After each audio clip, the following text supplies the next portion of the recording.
एक छोटे से कस्बे में मोहन नाम का दुकानदार रहता था।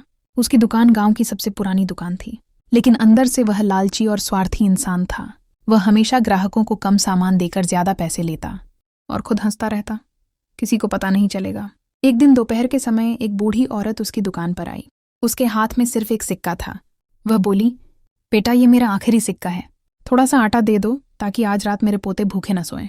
मोहन ने हंसते हुए कहा, माँ जी, एक सिक्के में आटा? यहाँ तो कुछ नहीं मिलता।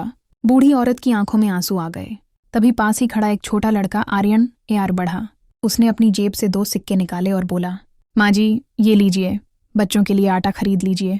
बूढ़ी औरत ने दुआ दी, बेटा, भगवान करे तुम्हारी ये नेकदिली तुम्हें बड़ी खुशी में बदल दे। कुछ दिन बाद मोहन की दुकान में चोरी हो गई। सारा माल, पैसे, यहाँ तक कि तौलने वाला तराजू भी गायब। वह रोने लगा, समझ नहीं आया क्या करे। उसी वक्त वही बूढ़ी औरत और आर्यन उसकी दुकान पर आए।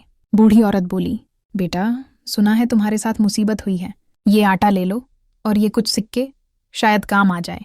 मोहन की आंखों से आंसू बह निकले।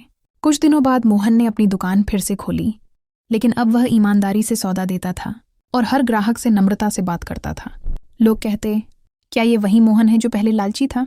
और वह मुस्कुराकर कहता, हाँ, लेकिन अब मेरी आंखें खुल चुकी हैं। अगर आप हमारे चैनल पर नए हैं और आपको इस तरह के वीडियो पसंद आते हैं तो हमारे चैनल को सब्सक्राइब ज़रूर करें। आपका बहुत बहुत धन्यवाद।